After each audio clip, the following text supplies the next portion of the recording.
saying goodbye. Never mind that, Kate. Let her go at once.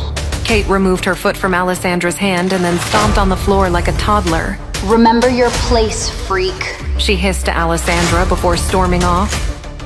Alessandra's hand trembled in pain, but she felt relieved Kate was gone. Even with the injury, Alessandra took up the tray of food to take back into her room.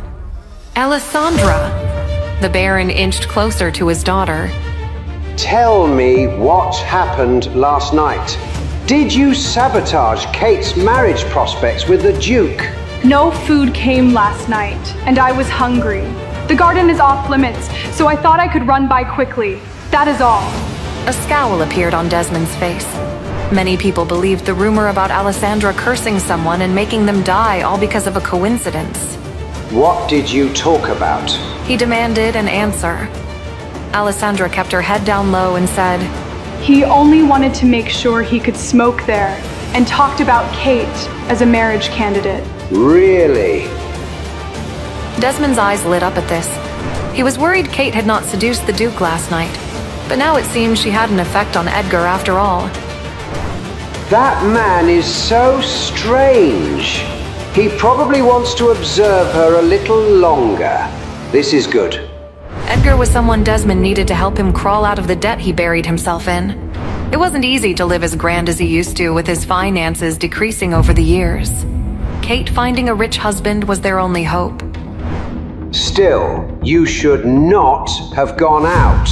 What if I had changed my mind and taken a few people out there? So I should starve? Alessandra thought.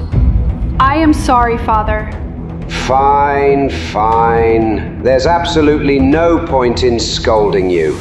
You will be William Lancaster's property at the end of the week. You're his problem now. Alessandra shuddered with terror as she imagined the horror waiting for her at Lancaster's castle.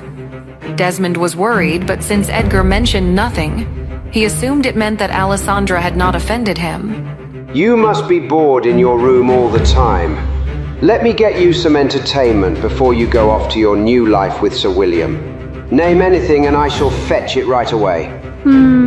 Since you asked, I have run out of things to paint. I wish to paint the town. Can I ride around in the carriage to see places to paint? I won't get out, I promise. Desmond placed his hand on his hip as this wasn't something Katrina would agree with. However, if they kept Alessandra locked away, she would try to leave her bedroom more.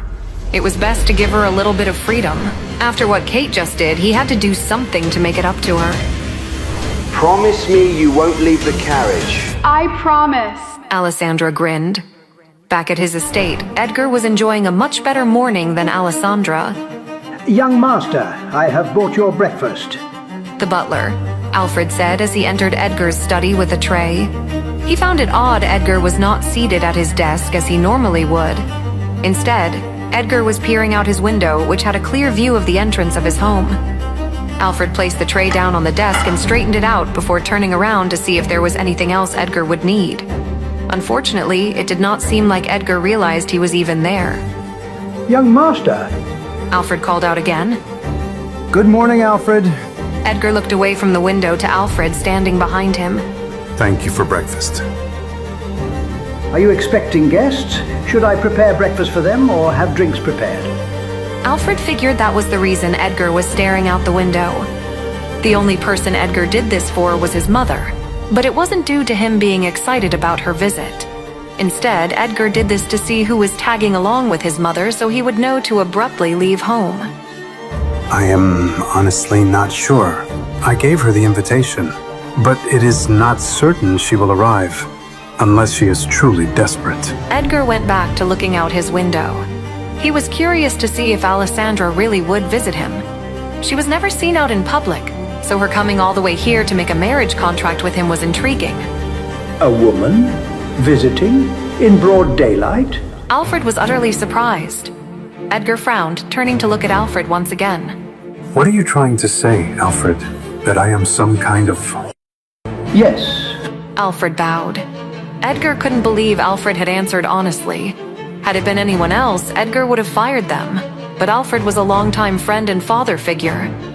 I am not. Please refrain from saying such a thing if the guest is to arrive. She might become the lady of this house. What? Alfred had to hold onto the desk to stop himself from falling. Edgar stared unamused at Alfred's dramatic reaction. Why are you acting like it's such a surprise I would get a wife? After a brief moment, Alfred recollected himself since he needed to get the truth. Your exact words when the king suggested you marry were, "I'm never f***ing married. I would rather jump from the roof and die." Maybe I misinterpreted those words. I apologize. Alfred, I sincerely believe I inherited my dramatic nature from you. I am not interested in marriage, but the woman I met last night was intriguing. A perfect way to piss off the king and ward off some people from around me. I do not understand. How would the lady coming piss off